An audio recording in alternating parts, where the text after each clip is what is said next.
This is Brian Etheridge, Sic'Em365, doing our top 10 things we saw tonight against Texas State. JD Piquel to my right, Paul Catalina to my left. They'll have the post-game show right after this. Got JT Woods, a great play starting off the game with a pick six on the score. Start the scoring for the season. Need to protect the ball there, Abram Smith. That was something that we saw early. We can't really lose, really Tejada. Texas State started picking on Mark Milton a little bit there, so Tejada came back in later. The United Arab Emirates commercial had better camera angles than obviously Texas State did. So that was something that really, I think my eyes are going to hurt for a week, maybe my brain. But learn how to use the Zoom, boys. Pounding that rock's paying off. Abram Smith and Treston Everton started gashing the Bobcat defense. The offense started to gel, move the ball. We saw that a little bit better in the second half. The defense started finding its feet and starting to not over-pursue. Then the defensive pressure sort of fell off a little bit, and we had some turnovers there for against Texas State, but then it just wasn't as strong toward the end. They were letting that final score in. I predicted 34-17, ended up 29-20. That's pretty close on it. Not too bad for once. Usually don't put the scores down. But Baylor dominated on the ground, 247 yards on 44 carries, 5.6 on average. You take that every day and twice on Saturday. Still plenty to work on, learn from the film, and that'll be Baylor 1-0 heading into week 2 against Texas Southern. So everybody stick around, 254-339-1122. Call JD, call Paul, get your thoughts in on after the game. Complain, congratulate, have a great one. All right.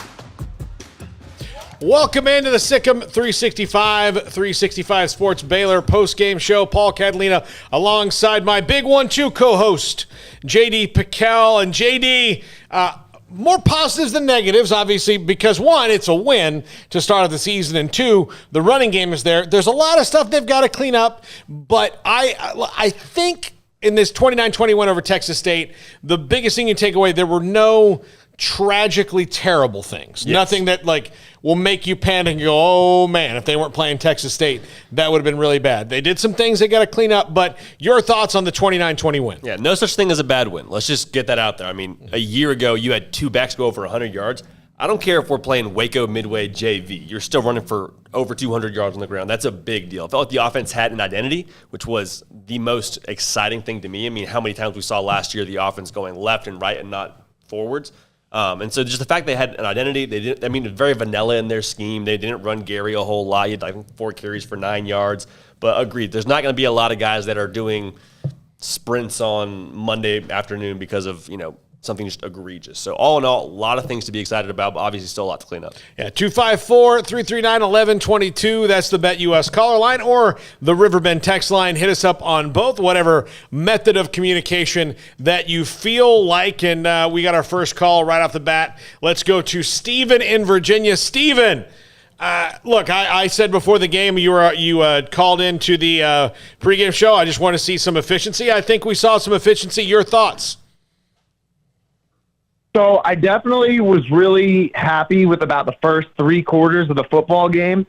I would say that I think I talked to you on the show, Paul, and I talked to JD individually saying I kind of thought we were going to be in the range of 31-6, 31-13, 34-13, and I think we were on our way there. And they took their foot off the gas pedal in the red, close to the red zone. And when they did that, all of a sudden they got relaxed, and Texas State did take a touchdown or did come back and make it, 27-20. And, at that point, that's kind of worrying to me. And that's probably the only thing I come out worried with is at that moment, I really just wanted to see them, keep running it and run it into the end zone. But other than that, I pretty much think that's the game that I expected to see them play, a game where the defense comes out and manhandles them and shows that they could win the game by themselves, and the offense doesn't give it away. I think that's kind of what I expected to see, and even though the score might not have been exactly what I wanted to see with the way West Virginia performed today And with the uncertainty around BYU, I still look at this as a very favorable scheduled 6-6 football team. All right, Steven, thanks for your call. Certainly appreciate it. And yeah, I mean, look, we'll break down the stats in another segment fully. But look, Gary Bohannon was 15 of 24, 148 yards. Look, that's nothing that you're really ever going to talk about. They didn't throw the ball a lot, but they were clearly, JD, trying to establish that, like, the point of this game was this is going to be a running football team. This is a team that's going to do what they do off of the run, and Gary Bohannon is going to pass as needed, and that's what.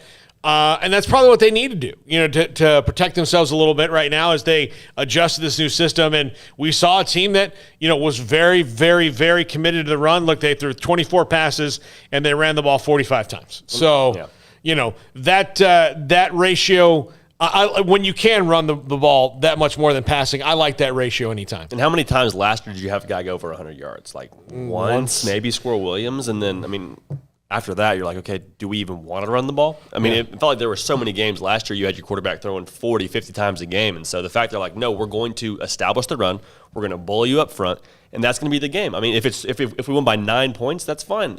There's no margin of victory they're counting in college football. It's either you win or you lose. And so the fact they were able to play their game tonight and play a relatively efficient ball game, a lot to be excited about as you move forward. Yeah, and look, the defense was pretty darn good. At times, they gave up some chunk plays or some drives that, you'd like them to clean up, but caused 3 turnovers, right? 3 or 4? 3. 3 interceptions. At least 3, yeah. Yeah, 3 interceptions, no fumbles in the game for Texas State.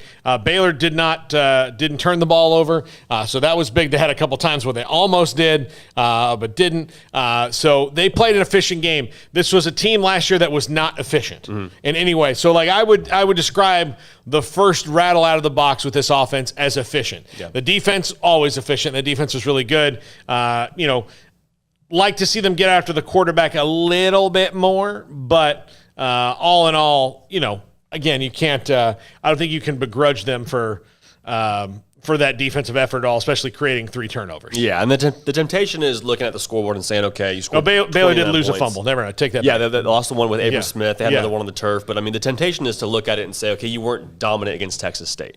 And you look at Baylor a year ago, it's like you're happy to get any kind of win against a team like Texas State, especially with all their transfers. So I also love that they challenged – whoa, we got something falling over here. The fact that they challenged downfield as much as they did. Yeah. So many times they're just dinking and dunking last year. And when they did play action, they were taking shots deep and guys were open. And so to have those there in the very first game and to eventually hit on those in the games to come – Baylor's going to be a force to be reckoned with. They're still, breaking in this offense and getting their feet under them. But Gary Bohannon, especially when they start to get his run game going a little more, when they ask him to do that, be really dangerous.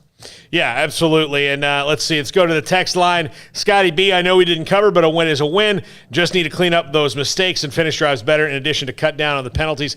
That's certainly true. Let's go back to the phones of the BetUS caller line at 254-339-1122 and go to Jackie in Houston. Jackie, thanks for your call. Hey, what's going on, guys? So I've seen high school football games have better broadcasts than what I saw today.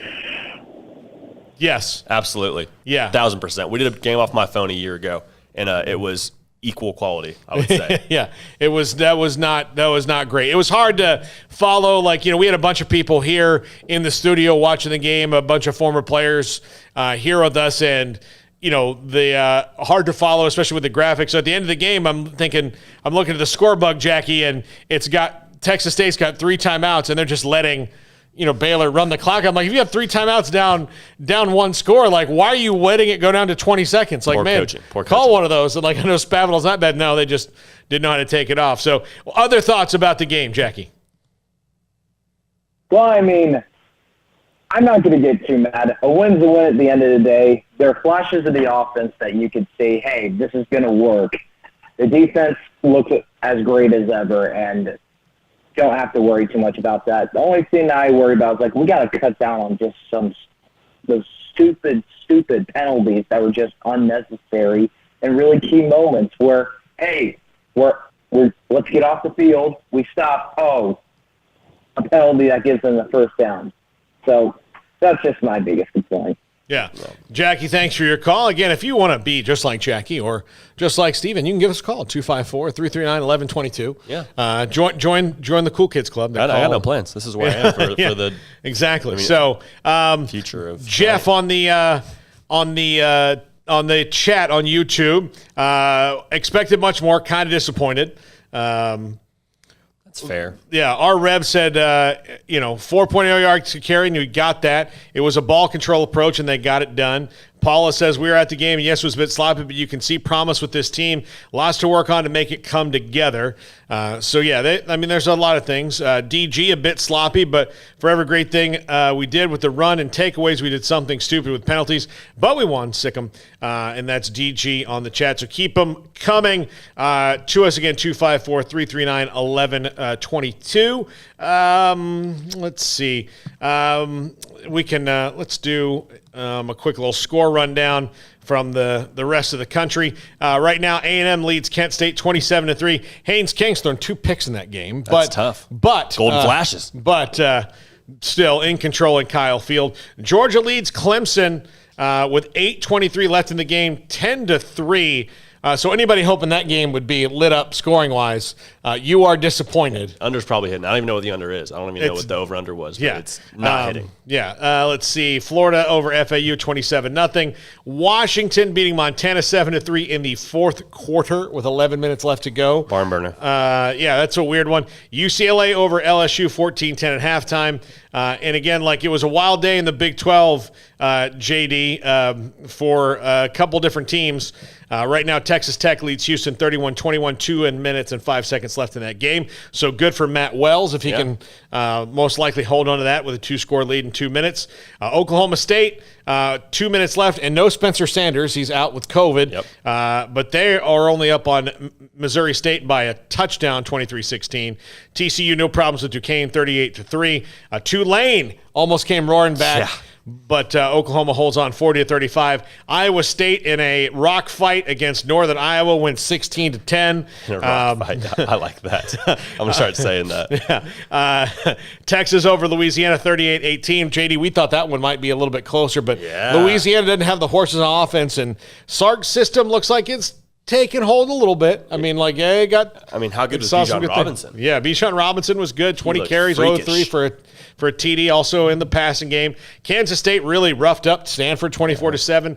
And you called this earlier this week. I told you on the big 1-2 I wasn't wild about Maryland. You said, I don't know. And they beat West Virginia 30-24. And, of course, congratulations to the Kansas Jayhawks on your first win in nearly 2 years. That's big. 17-14 over South Dakota. It almost didn't happen.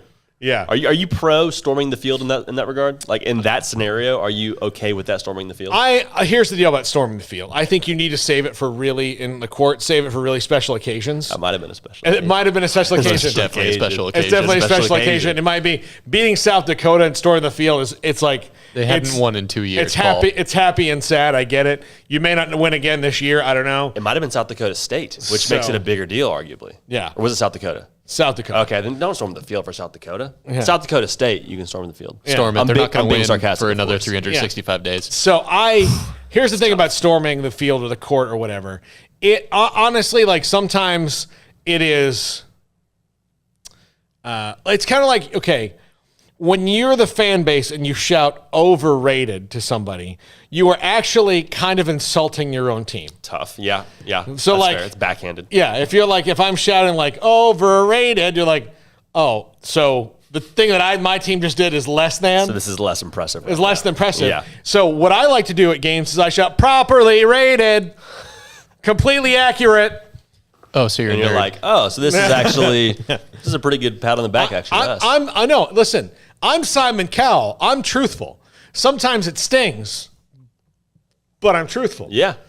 Okay. Yeah. Simon Cowell. Look, this is completely off topic, but Simon Cowell is the nicest guy on American Idol because he's the one who tells them you're not going to be a singer. Paula Abdul is sending people off to like, I'm going to make it. No, you're not. Yeah. Yeah. The money guy is telling you no, you're not. So that's what I'd like to be, the money guy who tells you no, and then maybe you respect me later. But back to the game. This was a game for Baylor of let's just see how this offense takes hold. Mm-hmm. It is and JD, you know this from having played the game as long as you did, but anytime that you change systems and do anything like that, it is hard early on to in a game action.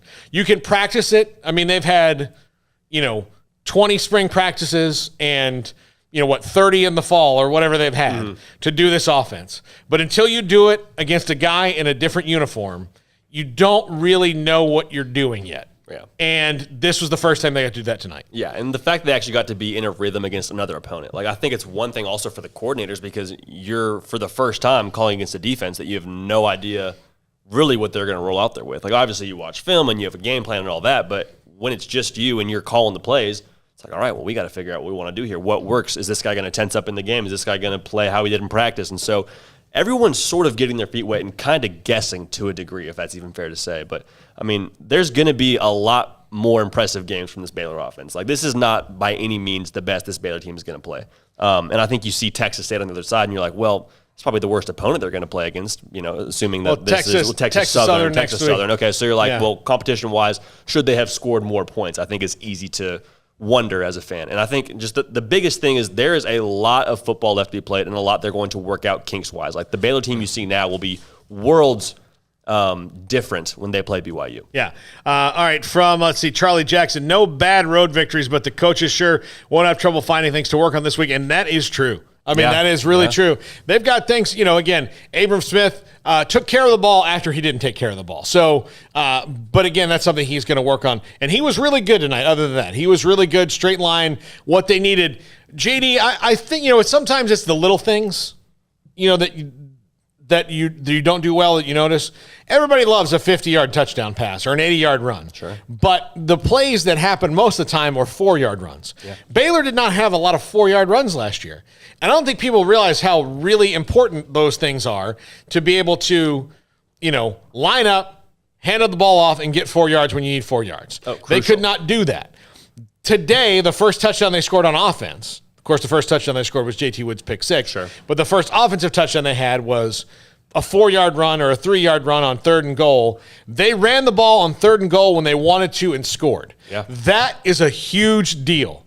They could not have done that against a Pee-wee team last year. They just could not have done it, and that's a big thing. I know, and I'm not exaggerating here in saying that that's a big thing for them to be able to do that because they could not. They were in the weeds in that a year ago. Yeah, and maybe even 2 years ago a little bit. They couldn't. Against good teams, the 19 team couldn't run the ball against good defenses when they wanted to. Yeah. They had to do it. But now if this team, and that's what, reliable, violent offense, RVO, that Jeff Grimes wants to run is about, I want to run the ball right now, and we're going to run the ball. And that is when you can really have a handle on your offense, when you can run it when you want to. And it's huge because there's so many things that are built off of being able to run the football. Like, outside of just, we're going to establish an attitude up front, we're going to be physical, we're going to be that team.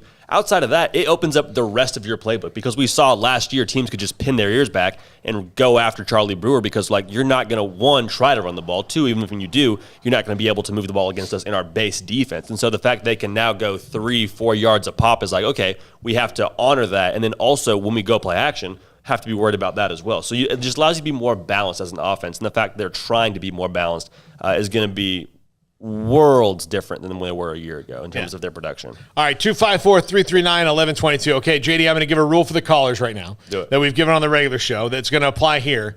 If your number comes up anonymous, I'm not taking your call. I've been burned too many times, Jack.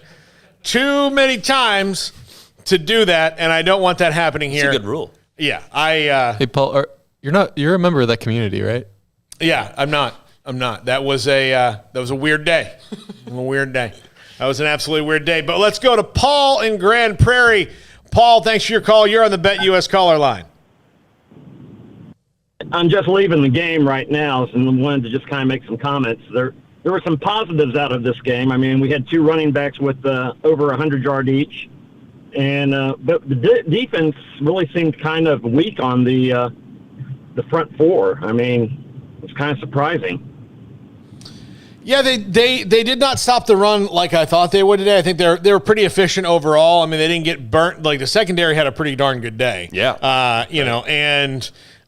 But yeah, they did. Yeah, Paul, you're right. I mean, they need to be maybe a little more efficient in the front four, for sure.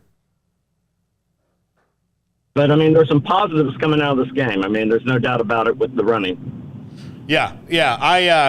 I mean, again, like the stats aren't going to blow your hair back. I mean, they're not. Yeah. I mean, on offense, outside of, this is not the old, wide open Bryles offense that you saw tonight, but it was efficient and it got the job done, and that's a big deal. Paul, anything else? That's about it. All right. Well, have a safe trip back from San Marcos, Paul. Or if you're not driving back tonight, just go enjoy San Marcos. It's a fun town. There you go. Yeah. There you go, Paul. Take care, guys. It is. That's a heck of a college town down there, JD. That's Okay. a heck of a college town. I haven't made the trip out there, but well, you're about to get married. You're not allowed to anymore. But yeah, it's a heck maybe, of a maybe college we'll go town. together. Maybe we'll go together. But one thing to add, the thing that felt, I think, the most unsettling about the defensive performance tonight was just the timing of things. Because you're looking at the stats, and it was 27 carries, 79 yards is what they allowed against Texas State. So I think there was a couple runs where you're like, dang, why did they pick up that 6-yard run there for a first down, or why are they driving on us? So there were so many different times. I say us as a Baylor fan, saying us.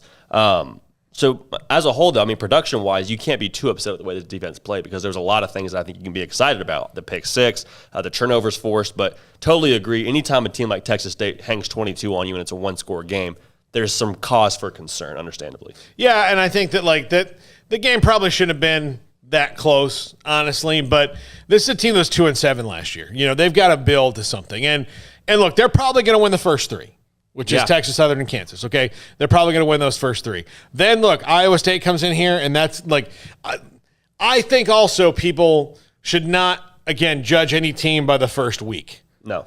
I mean, the first week is, and it's a lot different now. And part of the reason is how teams practice. This is the first, I mean, they've had some good contact and some good scrimmages, but this is the first real contact you've had. Yeah. This is the first time that you've had to get up and go, oh, man, again and again and again. In practice, if you get hit hard one time, you tell the coach, like, hey, can I get a minute? And you can't get a minute. In the game, you get hit hard, you got to get up and go do it again. Right. It's all this stuff you got to build your body up to. And so if you see teams around the country today like, oh, well, Oklahoma's not going to be good. Okay, well, they weren't good. They weren't as good as they can be today. 0-2 a year ago as well when they started out. But then, all you had to do was, all that Lincoln Riley needed last year was to show them what they were doing wrong. Once they did, and they figured it out, they were unstoppable. Mm-hmm. So, yeah, let's not, make all our judgments this week. Look, Haynes King has just thrown his third pick. Does that mean he's going to throw 3 picks every week? Maybe, maybe not. Yeah. But that's troubling if you're A&M. Baylor didn't throw the ball a lot today. I mean, they didn't throw the ball. But look, you have, Treston Ebner 20 for 120 and Abram Smith 19 for 118 and 2 scores. You got to take that. Yeah. I mean, that's awesome. That is excellent. That is good old-fashioned running the football. Yeah, if you're Jeff Grimes, mission accomplished tonight. You want to run the football and you want to get your guys a lot of touches and in-game reps. Like, we probably saw realistically 60% of what Baylor's going to do offensively. Like, what they love to do is have those motions, go play action a lot, and open it up. And there was very much a vanilla approach offensively tonight. It was wide zone left, wide zone right, one motion this way. It wasn't all the misdirection we saw from BYU. It wasn't all of the exotic play actions. So very much a vanilla approach, but they got in, got the win, got out with a whole lot of rushing yards. And then also, that's not all that they're going to do. No. So because it was vanilla night, you didn't need to go, all out and show everything on film. Yeah. And you probably, it will look vanilla next week, and it will probably look less vanilla against Kansas, but because by then you want to start actually doing some stuff and putting some stuff in that people have to prepare for. But they're walking that fine line of like, okay, we can get this done without showing a lot. We can get our guys comfortable. And then in a couple weeks, we can keep showing more and more and more. And you do. Sometimes you want to put something on film. Like I remember when I first started covering football, like I was covering a team and I was like, why do you run this play every week? It's only worked once. And he's like, yeah, but they have to prepare for it every week. Like here's this a wild play that they're going to take 15 to 20 minutes for every week and line people up to stop this play. 1,000%. So, I mean, it's just those little things that you do. So they didn't have to do any of that tonight, Which is great. I mean, if they did look super exotic and they're pulling out reverses and all these fancy motions, you're like, well, why are we pulling that against Kansas State? Or against Texas State, excuse me. Yeah. We're going to need it for Kansas State. We're going to need it for Iowa State. We're going to need it for these bigger games that are going to actually really matter for the conference race. And so the fact they're able to get it done with the basics tonight is huge. Also, getting your guys comfortable running the basics. Like, these guys have never done this in a game against another color. And so the fact they got to do it tonight against another team on the road, invaluable experience. Yeah, absolutely. All right, let's take a break right here. Let's load up the phone lines, the chat, everything else, 254-339-1122 on the phone or the text. Give us your thoughts. Baylor wins 29-20. They are 1-0, and they had over 200 yards rushing. Just wrap your arms around that, Baylor Nation. This is Sic'Em365 and 365 Sports. The Labor Day sales event is going on now at Allen Samuels.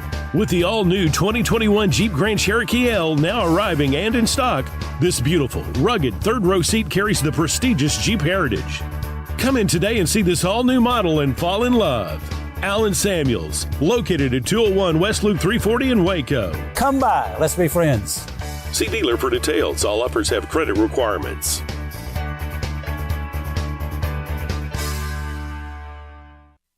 The secret to living your best life is pizza, obviously. Golden crust made from scratch, 3 fresh signature cheeses, and the toppings, crispy Old World pepperoni, savory Italian sausage, bacon. That's called a dream team. Find everything you need to live your best life and more at Marco's Pizza. Owner Bob Mock has been delivering pizza since 2001 and is the proud owner of 4 locations in Waco, Belmead, China Spring, Woodway, and soon to be open in Robinson. Marco's. Pizza lovers get it.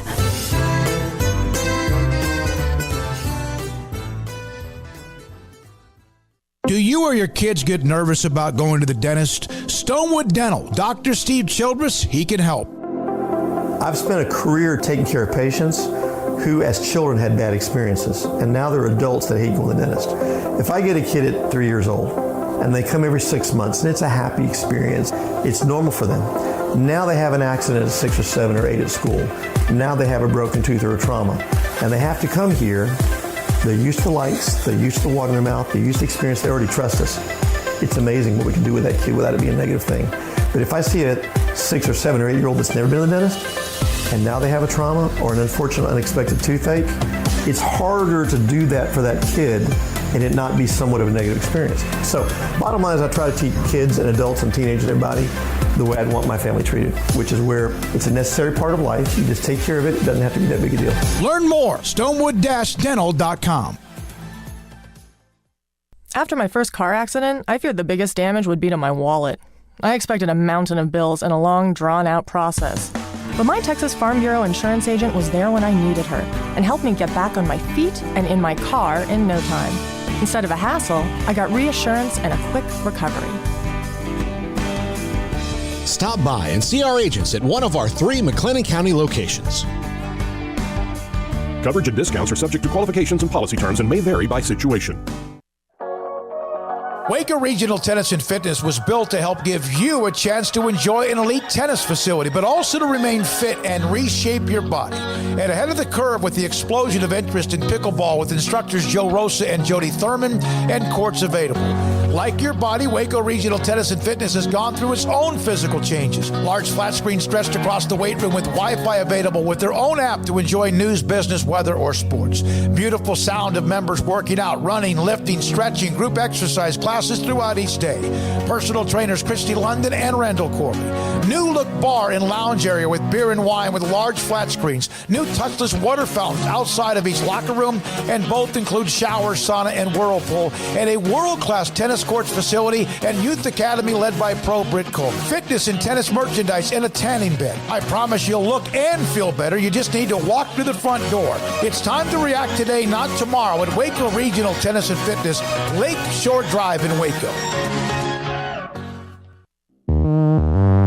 This is Sic'Em365 Radio. Text us at 254-339-1122.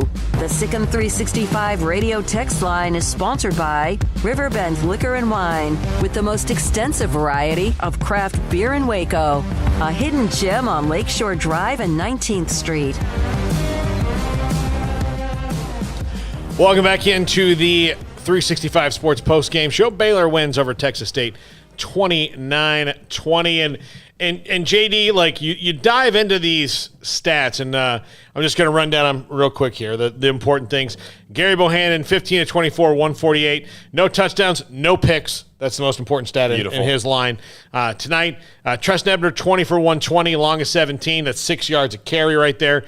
And then Abram Smith, 19 for 118, 2 touchdowns, along 34. Again, that's pretty much right around like those two backs are averaging, over 5 yards a carry into the close to the 6 range. Yeah. So you exactly, that's, I'll take it. Leading receiver, RJ Sneed, 6 for 92.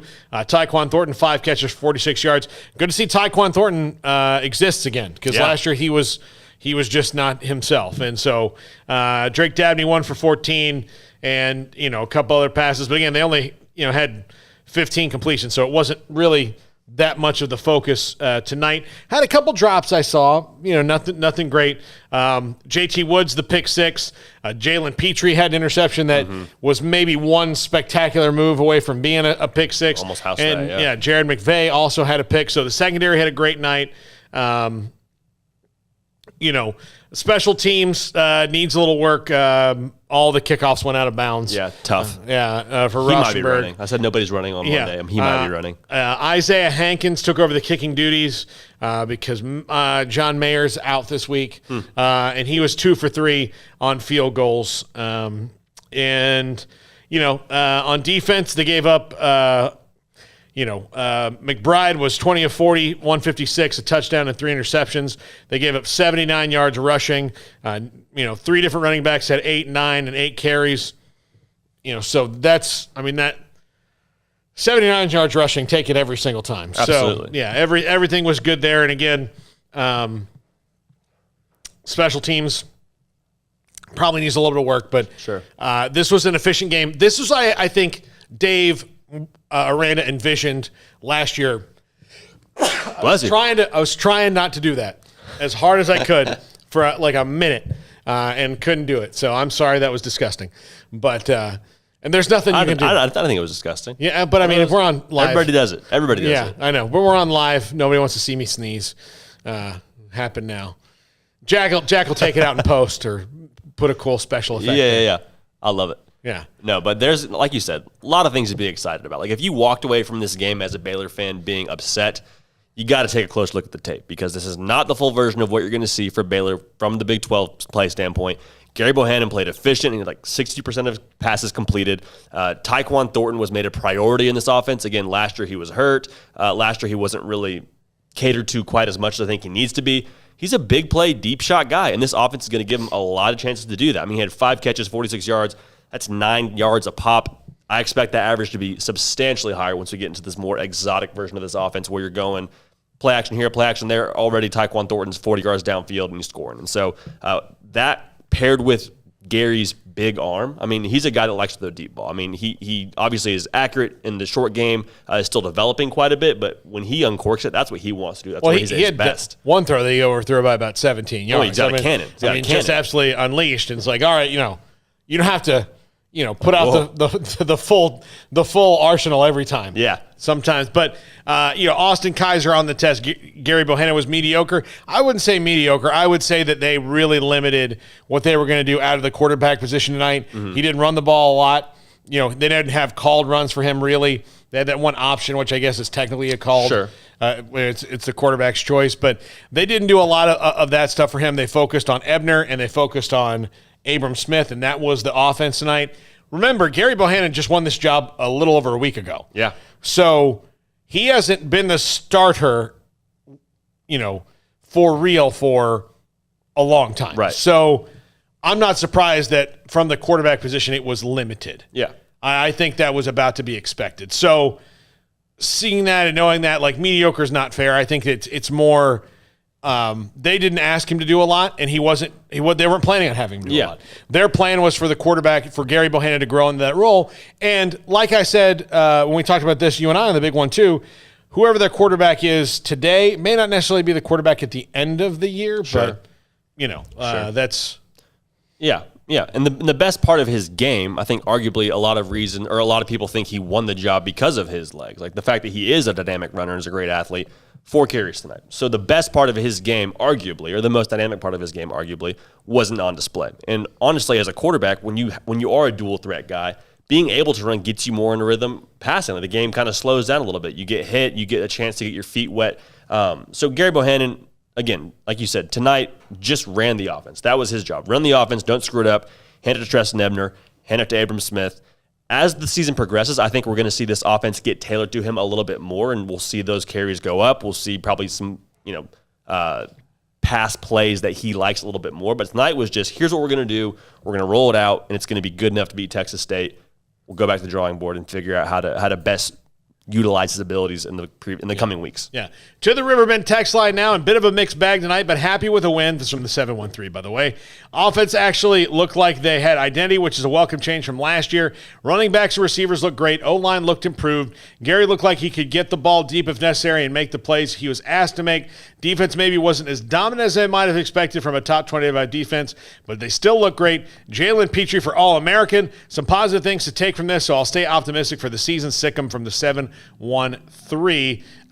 Yeah, I mean, I think that's it. They got to clean up some things. Terrell Bernard had a cheap shot on a guy. That's a penalty of sometimes that's getting too aggressive. That you just got to turn down the knob. We don't need you at 10. We need you at 9. Just at 9. 9's fine. Yeah, it'll work. Some guys can play at 10. Some guys can be at 9. Maybe Bernard's a guy who needs to be at 9. Yeah, 8.5 even. Yeah. Depending on who you ask. Yeah. So, but yeah, they ran the ball and but they're trying to establish. Anybody who thinks that this was any kind of disappointment as far as what they did on offense, you got to change your perspective because that offense last year was as bad as it could be and as unreliable as it could be. And you're not going to really know how good they are until they play Iowa State. Yeah, that's 100% true. I get it if you're upset by this. I get if you're we should have, I say we as a Baylor fan, again, if you wanted to win by more than a touchdown, that is completely fair and understandable, but you can't take stock of this entire Baylor program based on this game. This is not an accurate sample size for what you're going to see the rest of the year. It was, I don't want to say a glorified scrimmage, but you knew you were going to win this game when you scheduled it. Yeah. And so you did what was necessary to do that. Derek on the chat room on YouTube. I expect to hear Apu's name a lot more. All right, here's what I'm telling you about Apu. I don't think there's going to be games that you're going to hear his name a lot, and that's okay because even if he's doing his job, he may not make tackles. His job is to take up space, and he does that just by standing on the field. Yeah. So, they didn't have a lot of sacks tonight. They didn't do that, but the quarterback threw 50% and had 3 interceptions. So they were in his world. Yes. They were ruining his world. Apu is not a guy they didn't bring him in to rush the passer necessarily. No. That's nice. A guy who's, 350 plus, his job normally isn't to rush the passer. His job is to either knock the running back down when he has an open guy or take up 2 blockers so that your excellent stable of linebackers, and they have an excellent stable of linebackers, whether it's Petrie or Dylan Doyle or Terrell Bernard or anybody else, those guys, that's why they make the tackles. Yes. They're the ones who make the tackles. So again, you may not hear Apu a lot, other than holy crap, look how big that guy is. Yeah. And there might be some kind of John Madden oohing and awing over his size, but defensive tackles it's not a glory position. Right. Aaron Donald is a rarity. Yes. And I think Apu Ika is kind of cut from that same cloth in the sense that he is a guy who wreaks havoc routinely. And the fact that he wreaks so much havoc, he also makes quite a bit of plays. And you're going to hear his name in timely moments, whether he took on 2 blockers or wow, he blew that running back up. But again, yes, in nose tackle, you are taking up 3, in his case, sometimes, most of the time 2 blockers, and allowing those linebackers to get free and to make big plays. And so the fact that he's just a wrecking ball is what you need to be excited about, not the fact that he's going to stuff a stat sheet necessarily. Yeah. Think of guys like Ndamukong Suh and Aaron Donald as they were defensive tackles who also rushed the passer. Yes. Just because Ndamukong Suh has long arms and long legs and all that, and Aaron Donald is just kind of a freakish athlete. Apu Ika is a freak athlete for a guy his size, but he is in there to eat up space. Yes. And if he's doing that, I think of him more you probably don't remember, but he played for the Packers, Gilbert Brown. Oh, yeah. You got to look at Gilbert Brown. All right, I'll Vince take a look at Wilfork. him. Yep. There you go. Vince Wilfork. Not like, again, the Patriots probably don't win as many Super Bowls without Vince Wilfork, honestly, because of what he was able to do. And, just big guys. Yeah. Bravion Roy. Yeah, Bravion Roy. Wasn't a guy that had a ton of stats, but he was a guy that really made that defense go. Got Clay Johnson, got Terrell Bernard, all in good position to make plays. Yeah. LTCM. McBride was better than I expected. Heck, Texas State was better than expected. And, I guess that means Baylor, were worse. I don't really think this isn't where this is what I expect. Like I thought Baylor would win by 13 to 17 points. I thought that would have been fair. They ultimately won by 9. That's 29. That's what they won by.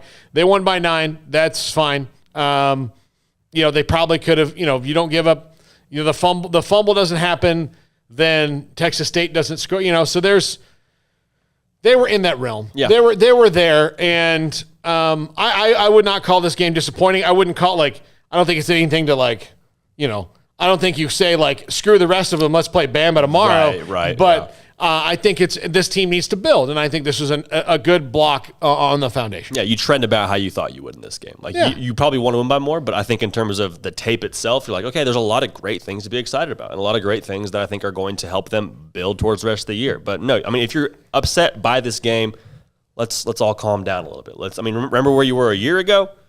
Nobody's running for over 100 yards, let alone 2 guys run for over 100 yards. So a lot to be excited about. Yeah. Let's see. Tana said penalties and turnovers killed us. Have to clean those things up. But let's dance. They won by 9. That's fine. I'm not a rapper. Okay. We'll do it. I said that. I maybe can get in that game. Yeah. I don't know. People You could. I could. I don't want to put limitations on myself. I don't think you should. As a multimedia entertainer, JD, I don't think we should do that. I for one vote no. I vote no, very strongly. Yeah, we should rap. Paul, so. you try to rap. That's going to give new meaning to your comedy career. Look, if it takes me to another level, I'll do it. Yeah, whatever. We're result oriented around here. I've been doing comedy for a long time, and I've been kind of the same level. If I've got to go prop comic to go big, maybe I have to. Nick Saban changed his offense. He said my whole philosophy changed, brought Lane in, and then we changed our whole offense, and now we're national champs. Yeah, maybe it's the same thing. Yeah. Maybe rapping is your Lane Kiffin. Yeah, maybe it is. Oklahoma State's gone final 23-16 over Missouri State. They need Spencer Sanders, the best ability is availability. He needs to de-COVID himself, which I know is not. Sure, but, yeah. sure. I wonder how much heads up they had. I know that went public today. Yeah. Right? I wonder how much of a heads up Oklahoma State had. Yeah, and,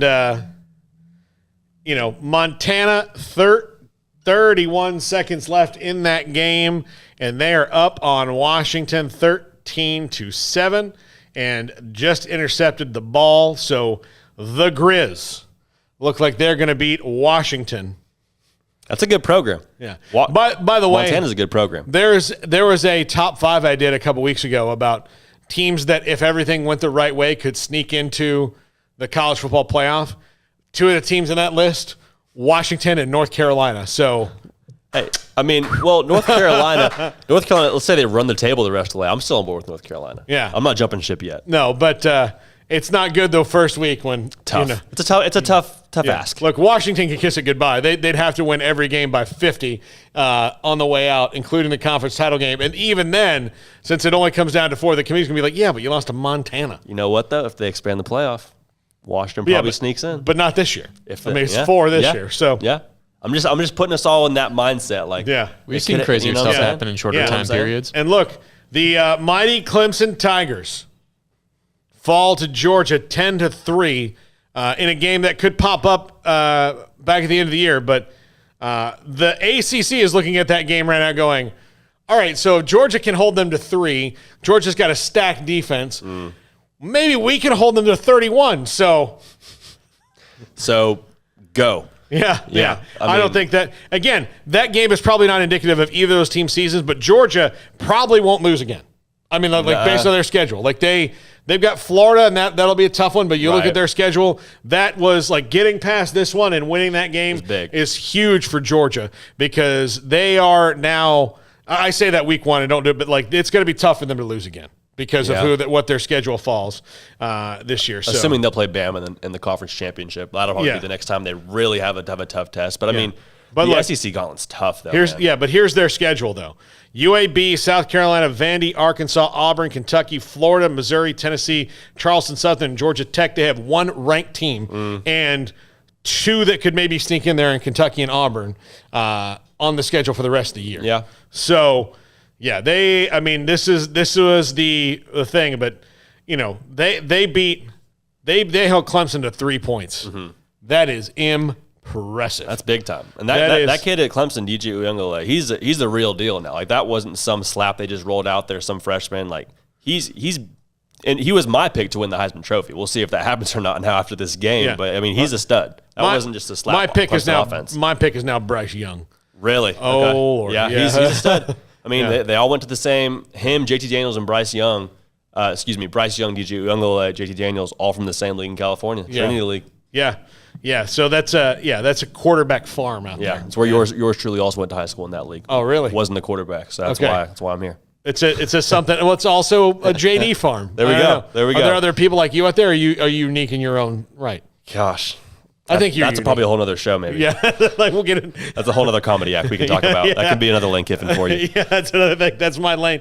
My Lane Kiffin is breaking people down psychologically. I love it. See if they can do it. But so that's big. A lot of wild stuff in college football tonight, and a pretty wild opening weekend of the season. All right, let's do one more segment where we get some calls and texts and chat, and then we'll wrap it up from here. This is the post-game show on 365 Sports. Baylor over Texas State 29-20. Paul Catalina, J.D. Piquel back in a moment to wrap it up. The Labor Day sales event is going on now at Allen Samuels with the new 2021 Ram 1500 Quad Cab Lone Star. Pick out the 1500 Lone Star Quad Crew Cab, which offers style and dependability for any job. Come see this incredible full-size pickup truck today. It's the Labor Day sales event going on now at Allen Samuels, 201 West Loop 340 in Waco. Come by. Let's be friends. See dealer for details. All offers have credit requirements. Riverbend Liquor and Wine, Lakeshore Drive at North 19th Street in Waco is a hidden gem. They've got a great selection of spirits, wine, and the most extensive selection of craft beer in Waco in their gorgeous walk-in fridge. And they have an amazing array of high-end bourbons like Pinhook, Weller, Buffalo Trace, Brush Creek, Hotel, Garrison Brothers, Thomas S. Moore, Hooten Young, and Bardstown. Great customer service and a convenient and speedy drive-through window. Riverbend Liquor and Wine. Find out more on Facebook and Instagram.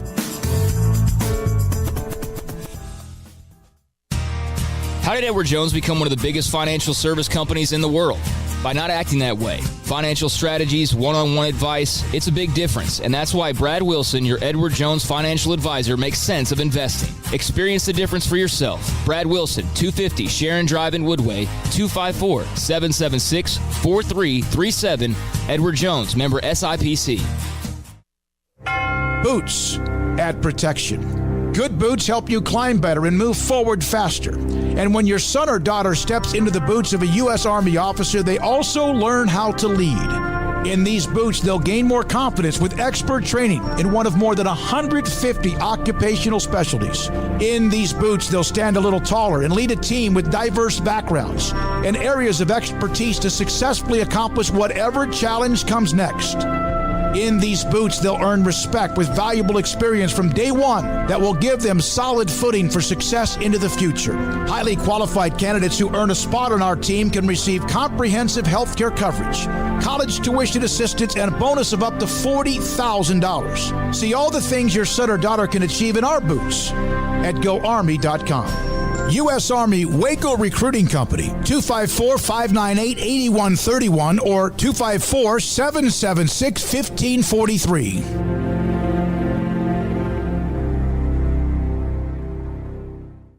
At Baylor University, students can shine in their own way. Or should we say their own ways? Because there's no limit to the ways Baylor students make the world a brighter place. Whether they're leading a student organization or following a higher calling, getting advice from faculty, or taking part in world-class research, pursuing their dreams, or working toward their dream job, students find their place to shine at Baylor, where lights shine bright. From the first workout to the last practice, sports is an incredible challenge. Hi, this is Dan Engel with the First National Bank of Central Texas, and we're proud to support each athlete, every parent, and our educators. From families, small businesses, to the biggest industry, we're here to help. With remarkable products like instant issue debit cards free at all of our banking centers, we've got banking ideas that fuel big dreams. The First National Bank of Central Texas. Familiar faces making local decisions. Member FDIC, Equal Housing Lender. Welcome back to Sic'Em365 Radio. The Sic'Em365 Radio app is sponsored by Allen Samuels Dodge Chrysler Jeep Ram Fiat in Waco. Your friend in the car business at Loop 340 and east of 84. Come by. Let's be friends. Welcome back to the postgame show. Paul Catalina, JD Piquel here on 365 Sports. We're back on Wednesday. You'll see us on the big one, too. This pairing right here. Oh, yeah. You'll see us on Wednesday. You don't want to miss it. Yeah. It's going to be magical. So, all right, let's go back to the text line again from the 713. Penalties definitely need to be fixed. Too much experience to be pulling that. In reality, Baylor left on the board. That Fleeks TD, I don't know why they didn't review that. That, to me, I'm wondering if that was just a technology issue. Yeah, you never know in San Marcos. But, that should have been reviewed. Yeah. I don't know, again, and I didn't get to see it enough because the crew they had didn't replay it enough. That was... whole thing was anarchy. Yeah. Whole thing was anarchy. Like, the whole operation when you got to San Marcos, you're like, what is going on here? I'll tell you right now, if we turned on the mics and sounded like that did, we would turn off the show until it didn't sound like that. Yeah, 100%. I know you can't 100%. On ESPN, but it was just they had problems. Let's figure it out a little bit here. Yeah. And look, having done this for a long time, I know you got problems, but I mean, there are different things, but man, to roll that out is just, that's tough. Got to do something. Yeah, Got to do something about different. it. Yeah, and especially if it affected the game replay-wise, where, Dave Aranda, you could tell in that play, he was waiting for them to review it. Yeah. I mean, they were standing there, the play was clearly called, and they were just looking over the sideline going, and then at 5 seconds, they're we might as well snap just it. along for the ride, kind of. So yeah. Everyone's kind of along for the ride. We're like, all right, well, all right, that's what we're doing. In regards to penalties, I want to hit on that really quick. First game of the year, a lot of them are effort penalties. As long as it's not anything stupid like unsportsmanlike conduct or something just blatant like a late hit out of bounds, everyone's getting their feet underneath them. Let's all just relax for a second. If it's an effort penalty like a holding or a block in the back, that'll get corrected. If it's after game 4, I'm like, all right, what are we doing? What do we need to do to fix this? But in game 1, guys are excited to play football for the first time in however long. This is okay to have a couple penalties. But again, very, very valid to comment that. I'm just saying let's give it some more time before we throw our own flag on it. Yeah. Let's see. Mark says Texas is going to shock the world. Also said Ohio State was a joke. I don't think that. I thought Ohio State, when they woke up the other night, looked pretty dang good. Yeah. They got to switch. They got to switch. They can flip for sure. They've got to play better on defense for sure. Ohio State does. But, man, they look pretty good. So, all right, JD, final thoughts on the game. Final thoughts would be, let's all just calm down a little bit. Tonight was a positive for Baylor. A lot of things to be excited about, a lot of things that you can look at and say there's a lot to build on there. Gary Bohannon, I still think is the right guy for the job. Want the offense to continue to be tailored towards him and his skill set because there's a lot of things really well that we didn't see him get to do tonight. And so when he gets to step into that role and have the Baylor offense built for Gary Bohannon, going to be a really dangerous offense, in my opinion. Yeah, and again, there's so many different things that they're going to work on and get better at. This game plan was set up to be what it was. This was not, I guarantee you in the team meetings, this was not wait till they see this. This was, no, we're establishing who Baylor is. That's what they wanted to do. And Jeff Grimes clearly has shown, he is going to run the ball at you. That's what he wants to do, is run the ball at you and be violent and win up front. Offensive line improved tonight. I don't know, that still remains to be seen. My grade on them is incomplete because they had a good night tonight. I don't know how good Texas State really is. Yeah. I don't know how good Texas Southern really is. And I know how Kansas is. So I don't think that in any regard that you're going to be able to judge the offensive line again until they play a defensive line that's going to get in the grill a little bit. But they needed some confidence. They need to know, you're not going to be able to do that every week. You're going to play defenses that are going to stop you. You're not going to run for – each back's not going to have 200 yards, more than likely. I mean, that's probably not going to happen. But you need to know that you can do it when you need to, and so that in those tight games, you can do it. I think they can start building confidence that, oh, hey, we can do this. Because last year was running back gets ball, running back hit. Yes. Yeah. And then drop back 50 times, don't even get through your drop. Someone's in your lap. Yeah. That didn't happen tonight. So, again, offensive line, much better tonight. Grow on this. And, again, even if you look back at that Kansas game last year, they had 2 special teams touchdowns. They had a couple broken plays. They had turnovers. But if you really look back at it, like, they weren't lighting anybody up. No.